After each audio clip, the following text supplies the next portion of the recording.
네, 여러분 안녕하세요. 뉴스입니다. 우리가 흔히 이런 말을 많이 하죠. 사람은 고쳐 쓰는 게 아니다 라는 말을 많이 합니다.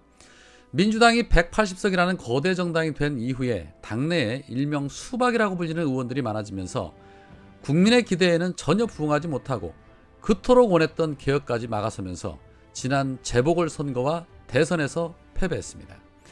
그럼에도 불구하고 패배의 원인을 엉뚱한 데서 찾으면서 아직도 정신 못 차리는 사람들 적지 않습니다. 앞으로 어떻게 해야 할지 지켜보는 지자들 입장에서는 정말 답답하기만 한 상황이죠.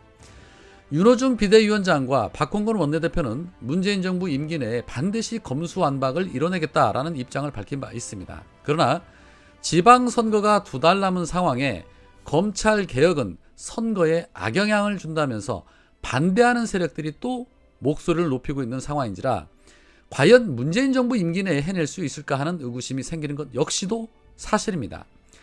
그런 가운데 비대위원인 조응천 의원이 오늘 MBC 시선집중에 출연해서 인터뷰한 내용이 충격을 주고 있습니다.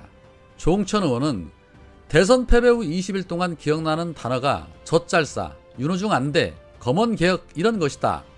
탄핵으로 물러난 세력한테 정말 비호감 최약체 상대 후보한테 5년 만에 정권을 내놨다. 압도적 정권 심판론을 넘어서지 못했다. 그러면 당연히 정권 심판론을 넘어서지 못한 원인 분석, 거기에 대한 반성 이런 것들이 먼저 있을 줄 알았는데 아니다. 아무도 책임 안 지고 윤호중은 안 된다고 하면서 1600만 표 몰아준 지지자들을 위해 대통령 임기 내 검언개혁 완수하자. 이게 대선 패배한 정당의 모습이냐? 이것은 몸에도 안 좋고 맛도 없는 것이다 라고 말했습니다. 그러면서 검수완박의 핵심 사안인 중수청 설치와 관련해서는 중수청이라는 것은 또 하나의 기관을 윤석열에게 신통방통한 도깨비 방망이를 만들어주는 것이다. 파출소를 피하려다 경찰서를 만나는 꼴이다. 대범죄 수사권을 검찰에서 뺏어서 중수청에 주겠다는 것인데 이는 검찰이 절대 악이니 검찰만 피하면 된다는 주장이다. 그러면 중수청은 절대 선이냐? 아니다. 중수청장 임명 과정이 공수처와 똑같다. 야당의 비토권은 봉쇄가 되고 임명권이 여당 혹은 대통령한테 주어져 있다. 대통령에게 하나의 사나운 사냥개를 만들어주는 것이다 라고 지적을 했습니다. 역시나 말입니다. 이 검사 출신들은 고쳐 쓰는 게 아닙니다. 조응천의 논리라면 아무것도 하지 말아야 한다라는 논리입니다. 윤석열은 국민과의 소통을 주장하면서 청와대를 용산으로 과감하게 이전 추진하고 있는데 이런 자들은 국민들이 그토록 염원하는 검수완박은 국민들의 목소리는 어떻게든 외면하려고 합니다. 그래서 수박이라고 하는 것이죠. 겉으론 민주당 색이지만 속은 새빨간 국임당 색인 것이죠. 비대위원회 이런 사람들이 있는데 검찰개혁이 쉽게 이루어질 리 만무합니다. 검사 출신들은 아무리 때를 밀고 옷을 갈아입어도 검사 냄새가 나는 법인가 봅니다. 그러면서 선거에 집중해야 한다는 소리는 잘도 합니다. 그러면 선거 기간 아닐 때는 대체 무엇을 하고 있었다는 말입니까? 쉽게 한번 생각을 해볼까요? 검찰개혁, 언론개혁 하는 것이 윤석열을 견제하는데 더 큰 역할을 할까요? 아니면 지방선거를 승리하는 것이 더 큰 역할을 할까요? 선거는 이길 수도 질 수도 있습니다.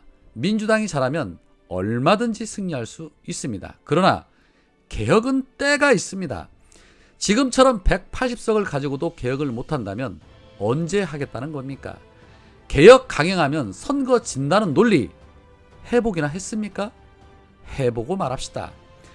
자, 또 다른 한편 이 김정숙 여사의 옷감 논란이 개인 카드로 구매했다는 입장이 나오자 어제 이준석이 자신의 페이스북을 통해 이런 말을 했습니다.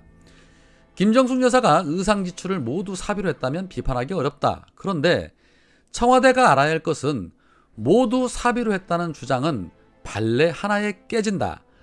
박근혜 정부의 특활비에 민감하게 반응했던 문재인 정부이기에 발레가 나오지 않기를 기대한다.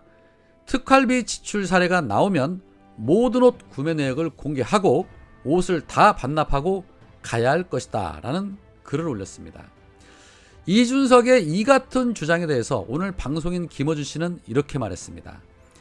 이준석이 김정숙 여사가 특활비로 지출한 사례가 나오면 모든 옷을 반납해야 한다고 했는데 만약에 지출한 사례가 안 나오면 본인은 무엇을 반납할 것이냐.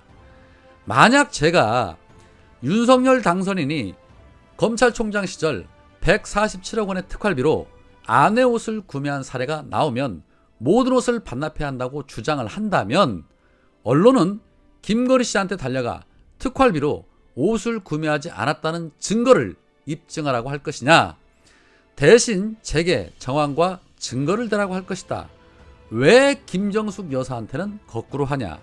당선자는 무서운데 이제 곧 퇴임할 권력이라 만만한 거냐? 라고 직격을 했습니다. 그러게 말입니다. 이준석이 저런 말을 하려면 최소한 손모가지 하나 정도는 내놓고 입을 털어야지요. 참 정치 더럽게 배웠습니다. 입으로 흥한 자 입으로 망한다는 말이 있는데 저는 곧 그렇게 될 것이라 봅니다. 그리고 기레기들 역시도 방법은 언론의 징벌적 손해배상제, 이것만이 답입니다. 결국 이 부분도 개혁만이 답이라는 소리입니다. 자, 김어준 씨는 현 시점에서 논란이 불거진 이유는 퇴임하는 권력은 물어뜯어도 안전하니까, 이런 기사가 필요한 타이밍이니까 라고 말하기도 했습니다. 벌써부터 말입니다. 이 양산 사절을 놓고 문재인 대통령 부동산 문제를 헐뜯기 시작했습니다. 아주 그냥 징글징글한 것들입니다. 자, 또 다른 한편 이 일본의 역사 왜곡 문제를 두고 정부와 교육부의 강력한 항의에도 불구하고 윤석열은 입장 표명을 하는 것은 적절하지 않다라고 말한 바 있습니다.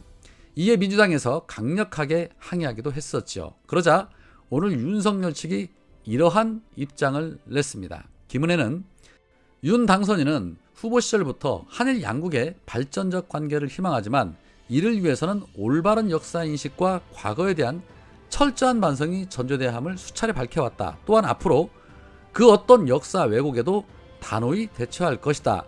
그동안 언급을 자제한 것은 현재 일본의 외교 파트너는 문재인 대통령의 현 정부이며 당선인 신분으로도 정부가 밝힐 개별 외교 사안을 먼저 존중하는 것이 도의라고 판단했기 때문이다 라고 입을 털면서, 민주당은 집권 경험을 갖고 있는 공당이고 아직까지 집권 여당 아닌가, 외교 문제를 국내 정치에 이용하려는 듯한 언급은 유감이다.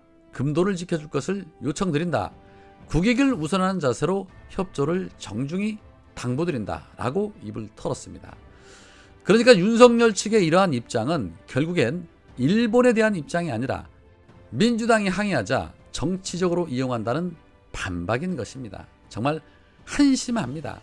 적군과 싸워야 하는데 아군에게 총질하는 딱 그런 모양새입니다. 저들의 주장대로라면 차기 정부를 꾸려나갈 준비를 해야 할 자들이 현 정부가 존재하고 있는데 국방부를 비워라 마라, 합참을 옮겨라 마라 할 자격이 있는 것입니까? 누구한테 금도를 지키라고 하는 것인지 그야말로 내로남불의 끝판을 보고 있습니다. 오늘은 여기까지입니다. 고맙습니다.